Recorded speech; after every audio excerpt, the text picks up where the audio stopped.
Buenas tardes, queridos estudiantes. El tema que nosotros vamos a trabajar en el día de hoy es ver un poco los cambios que surgieron en cuanto a la ciencia, esta transición desde la Edad Media y el surgimiento de esta ciencia moderna, lo mismo que nosotros conocemos en la actualidad por ciencia, el método científico, algunos de los personajes importantes, cómo cambió también la visión de la vida en este momento, para después pasar a que conozcamos el Estado moderno, la formación del Estado moderno y la consolidación de las monarquías, que son los reinos en sí. A ver, como les decía anteriormente, me gustaría que puedan activar el audio y vayamos haciendo un feedback con sus opiniones, las explicaciones que voy dando yo, y así podamos desarrollar un aprendizaje constructivo y colaborativo. Como decía, en la página 18, donde vamos a partir nuestro trabajo en la clase de hoy, vamos a ver, a observar cuáles son las ideas a lo largo de la historia y en relación específicamente a la ciencia moderna o la ciencia durante la época moderna, para que vayamos contextualizando en el siglo XVI y siglo XVII. Pasamos esta ciencia moderna en principalmente estudios de anatomía, de astronomía, y antiguamente las interpretaciones que se daban. Pero todas esas interpretaciones durante la Edad Media, durante la Edad Antigua, estaban limitadas o estaban influenciadas por la Iglesia. Pero entre los siglos XVI y XVII, esta situación cambió, surgió una crítica, una conversación constante en cuanto a el rol o la participación de Dios y cómo la Iglesia debía limitar todo. Los humanistas, que ya lo habíamos visto, un movimiento filosófico, intelectual, empiezan a cuestionarlo todo, empiezan a darse cuenta de que el hombre es quien puede realizar cosas por sí mismo, y además de que todo es válido en la medida que se pueda comprobar, en la medida que todo se pueda obtener a través de la experimentación un resultado que sea común. Entonces, a partir desde ese momento, el ser humano empieza a investigar la naturaleza, todo lo que está acá a través del método científico, y ya es lo que origina en sí la ciencia moderna. Como dice, algunas ideas medievales cambiaron y cuáles permanecieron a partir del desarrollo de la ciencia moderna. El primer recurso nos dice: todo el conjunto del universo está sometido al gobierno de la razón divina. Por consiguiente, esa razón del gobierno de todas las cosas, existentes en Dios como supremo monarca del universo, tiene carácter de ley. Y como la razón no concibe nada en el tiempo, sino que su concepción es eterna, por fuerza la ley de que tratamos debe llamarse eterna. Estoy mal para leer. ¿Qué pasa? Nos habla principalmente de una visión medieval, donde Dios hizo las cosas y no hay cambios. Solamente Dios es el que da la verdad absoluta. El hombre no tenía mayor importancia. En la B tenemos, por ejemplo, el planeta, y sobre este planeta tenemos los diferentes signos zodiacales en sí, y dice: durante la Edad Media, el modelo del universo aceptado era el de Ptolomeo, científico greco-egipcio. Ptolomeo, basado en las ideas de Platón y Aristóteles, creó un modelo del universo en el que la Tierra se hallaba estática, y tanto el Sol como los planetas giraban a su alrededor. En la actualidad, todos sabrán bien que es al revés: el Sol es el centro del universo y los planetas, al igual que la Tierra, giramos en torno al Sol por la fuerza gravitatoria. Pero en ese momento existía una postura de que la Tierra era el centro. Nosotros estábamos en el centro del universo y Dios lo había hecho así. Y así podemos ir viendo algunas ideas en relación a lo mismo. Para ir avanzando y no quedarnos pegados acá, dice que el uso del método científico originó conocimientos en la física, matemática, biología, química. Algunos de esos contradecían a la iglesia, así que obviamente la iglesia iba a estar en contra. La iglesia se iba a oponer a todas estas percepciones, a estos nuevos conocimientos que generaran la ciencia moderna. Algunos de estos casos representativos son el de Nicolás Copérnico, Galileo Galilei, ya que Copérnico, por ejemplo, fue el que creó esta teoría heliocéntrica, como aparece en la imagen. El Sol es el centro del universo y los planetas vamos girando en torno a él.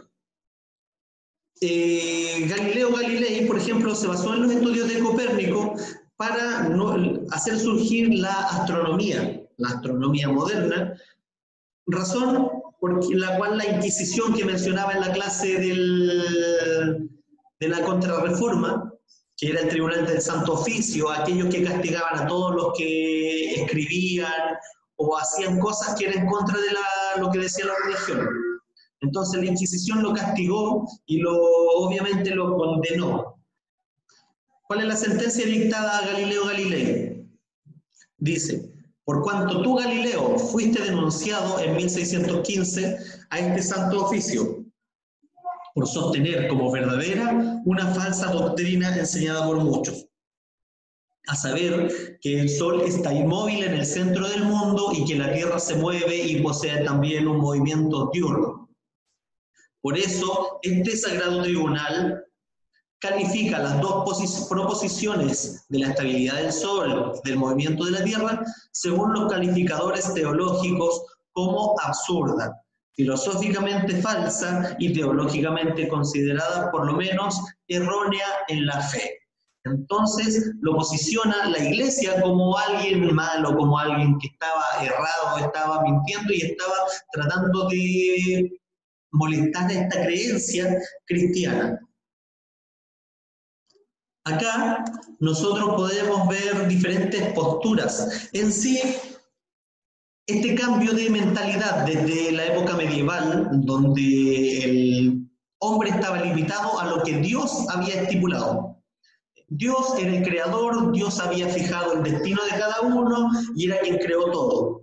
Todo se justificaba en la creación de Dios. Pero ahora, después de que surgió el humanismo, vino toda esta idea del renacimiento, estos dos movimientos, el hombre cambió su forma de pensar. Fue una persona más liberal, un poco más aventurera, una persona que necesitaba comprobar todas las cosas. Nada era válido porque sí. Solamente era válido una vez que lo podían comprobar a través del método científico o de la ciencia.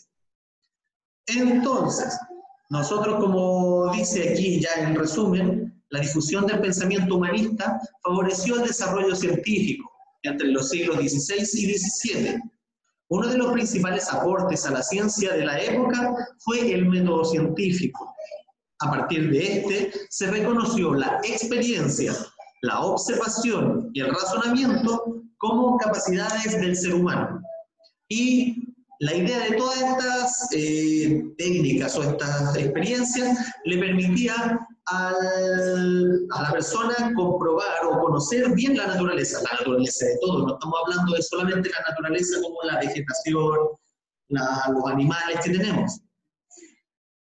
Pero siguen igual manteniéndose estas ideas cristianas, porque la religión no desapareció del todo, para nada. Simplemente coexistieron. Se mezcla la ciencia con las creencias religiosas. Si nosotros pasamos más adelante, vamos a ver, ya en la lección 2, algunos cambios políticos, económicos y religiosos que surgieron en este mundo moderno, en esta época, siglo XVI, ya desde el siglo XIV venían gestándose algunos de ellos. Yo voy a cambiar ahora el PowerPoint para que vayamos viendo ciertas características, ciertas cosas que estamos viendo, pero en sí nos vamos a centrar ahora en este cambio político, en el Estado moderno. Lo que nosotros vamos a ver ahora, ya una vez que nos dimos cuenta que la ciencia vino a cambiar también el panorama en Europa, el panorama en el mundo, producto de las creencias del ser humano, hay otros cambios también que se fueron dando de la mano, como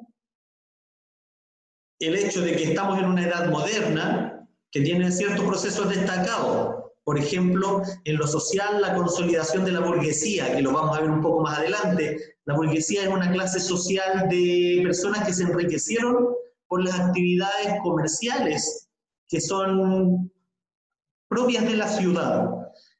El mercantilismo, los que tenían, por ejemplo, flotas de navegación, eran comerciantes, los banqueros, etc. El desarrollo del mercantilismo, que es la acumulación de oro y plata. El oro y la plata eran la base de la riqueza de esa época.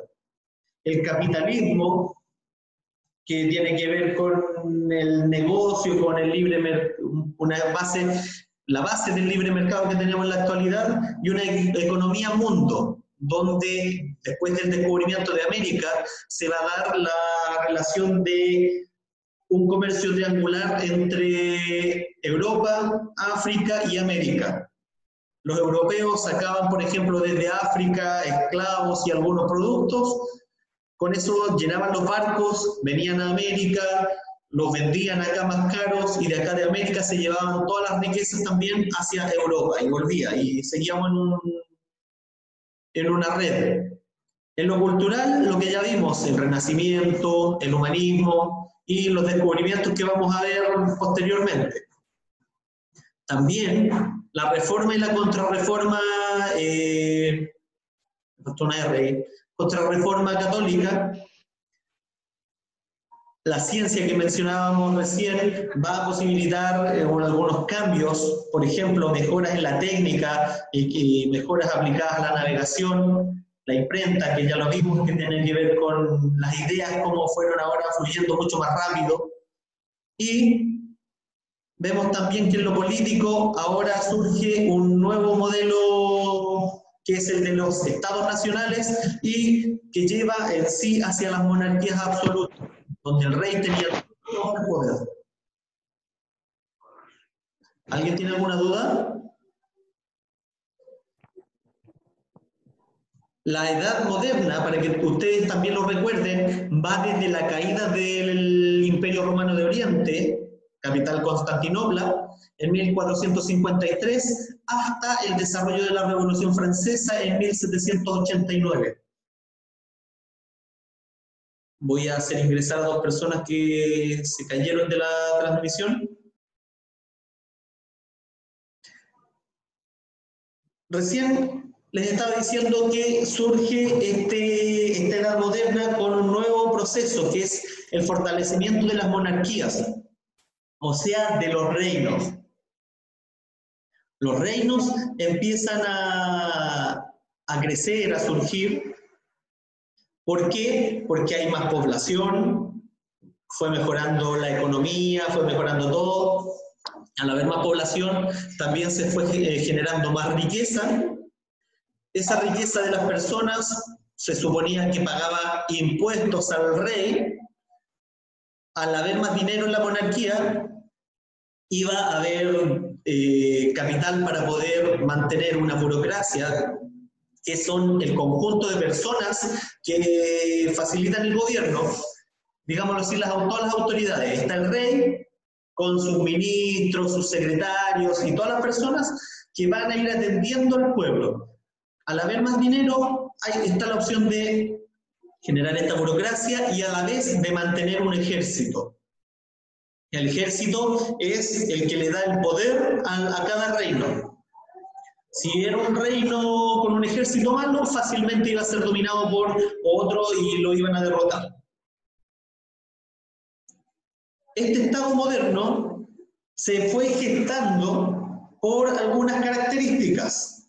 Vamos a partir diciendo, por ejemplo, primero, ¿qué es un Estado? El Estado es esta organización jurídica, política,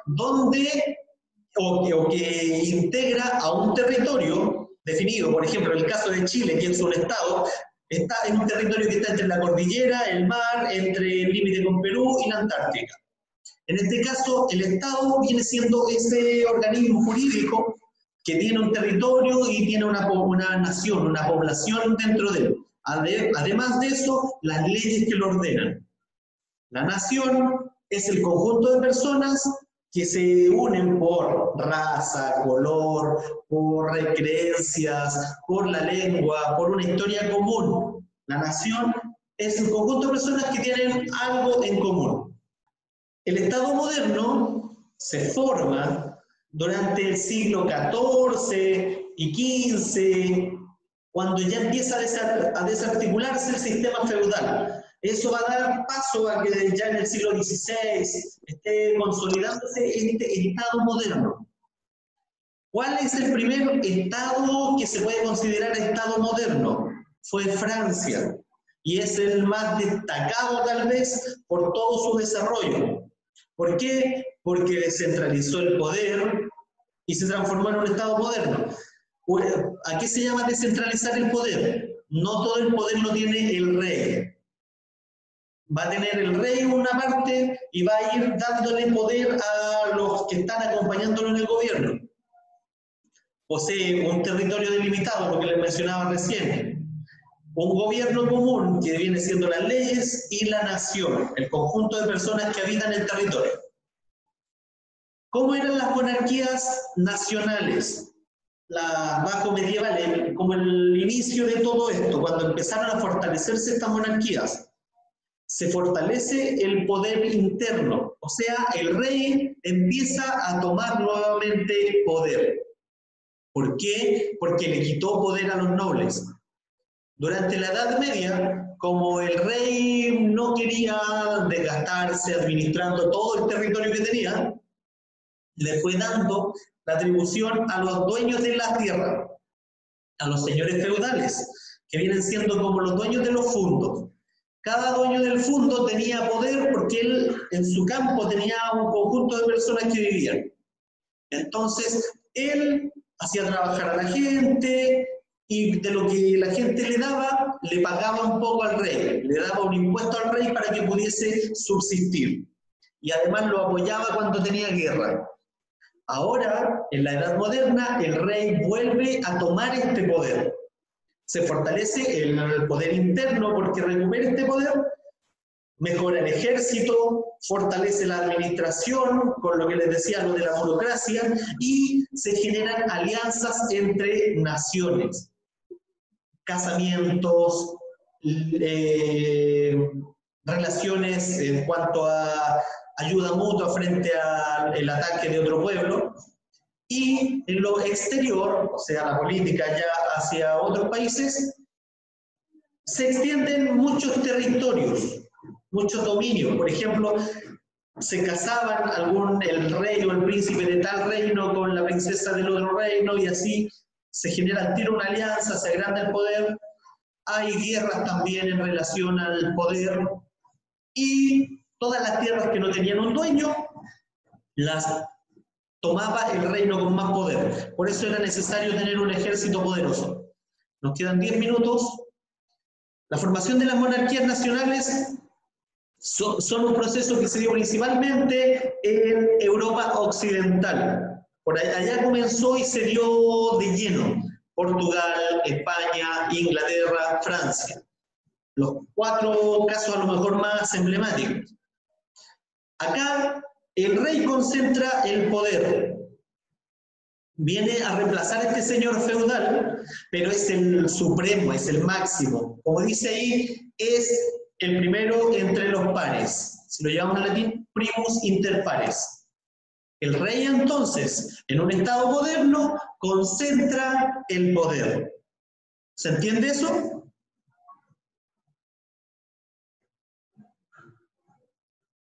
¿Quién me puede responder?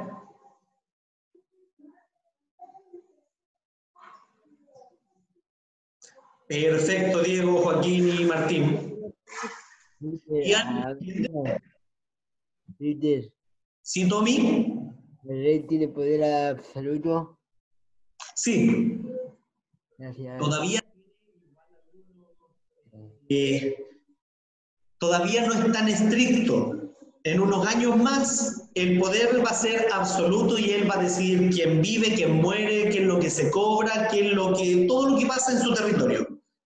Por ahora todavía es un poco incipiente, pero él tiene todo el poder. Por eso, cuando vemos las películas, el rey es como lo máximo y todos hacen lo que él diga. Ejemplos de algunas monarquías, los reyes católicos. La alianza que se dio en España entre el reino de Castilla y Aragón, que son los más fuertes. Se anexan, por ejemplo, como aparece en el mapa, Navarra, Cataluña, y así van aumentando sus territorios. Pero ellos lograron reunir la corona de Castilla y Aragón, que son los más fuertes, y por eso se unió toda España. ¿Qué elementos tiene un Estado moderno? Primero, se delimita el territorio, se establecen bien claras las fronteras. Si no hay una frontera clara, no se podía subsistir o no era un reino ordenado. ¿Por qué? Porque cuando tú conoces tus fronteras, tú eres capaz de vigilarlas, de protegerlas y de utilizar bien el territorio. Existe una unidad lingüística, hablan todos el mismo idioma y además tienen una cultura común. Se centraliza, Matías Romero, perfecto, lo voy a cargar al blog.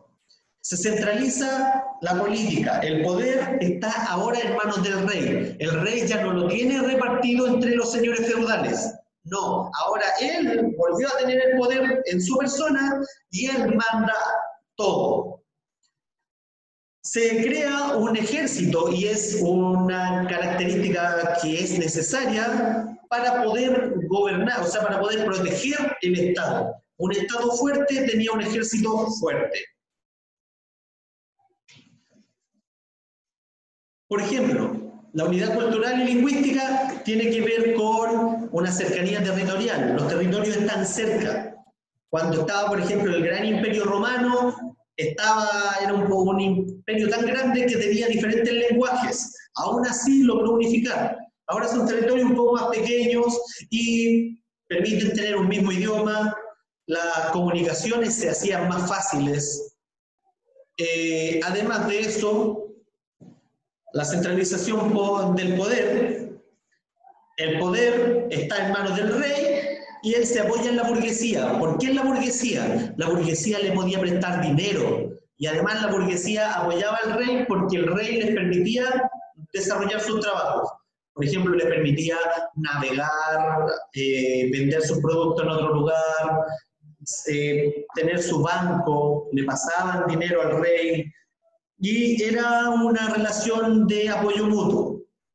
Se apoya a la autoridad, o sea, los diferentes estamentos ayudaban al rey. Y existe una justificación del rey como forma de gobierno porque según el rey había sido puesto en su lugar por Dios. En sí es eso. El rey tenía todo el poder y podía hacer lo que quería porque venía siendo prácticamente un hijo de Dios, una persona que Dios le había dado poder. Por eso era respetado. El ejército le daba fuerza al país, al reino, resguardaba las fronteras, combatían a los enemigos del rey y se genera un interés colectivo. ¿Por qué? Porque defiende al reino. Yo como persona, si defiende al reino, también le tengo valor, o sea, le tengo estima al ejército y lo defendían porque así ellos se sentían seguros. La burguesía apoyó a los monarcas porque les permitían ayudar en la administración del Estado, bla, bla, bla. Cada día se hacían más ricos y poderosos. ¿Por qué? Porque el Estado les permitía ir haciendo negocios. En la medida que iba creciendo el Estado, le iba sumando territorio o opciones de negocio a la burguesía. A ver, ¿qué caracteriza esta centralización del poder en manos del rey? Todos los poderes estaban en él. Su poder venía de un nivel divino, digámoslo así, es fruto de la voluntad divina. ¿Por qué? Porque Dios así lo quiso, así de simple. Él tenía el poder o hacía lo que quería porque Dios lo había querido así. el rey mantiene un dominio absoluto sobre sus súbditos. Si él decía que alguien tenía que, por ejemplo, morir, moría. Fijaba los impuestos. Si consideraba que, por ejemplo, había un matrimonio, él tenía el derecho de la prima nocte, que consistía en que pasaba la primera noche la esposa con el rey. El rey decreta las leyes, controla la justicia y todo lo que pasa en su reino.